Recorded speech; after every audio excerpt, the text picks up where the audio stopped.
He was born in an obscure village, the child of a peasant woman. He grew up in still another village, where he worked in a carpenter shop until he was 30. Then, for 3 years, he was an itinerant preacher. He never wrote a book. He never held an office. He never had a family or owned a house. He didn't go to college. He never visited a big city. He never traveled 200 miles from the place where he was born. He did none of the things one usually associates with greatness. He had no credentials but himself. He was only 33 when the tide of public opinion turned against him. His friends ran away.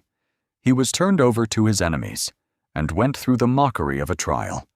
He was nailed to a cross between 2 thieves. While he was dying, his executioners gambled for his clothing, the only property he had on earth. When he was dead, he was laid in a borrowed grave through the pity of a friend. 20 centuries have come and gone, and today he is the central figure of the human race and the leader of mankind's progress.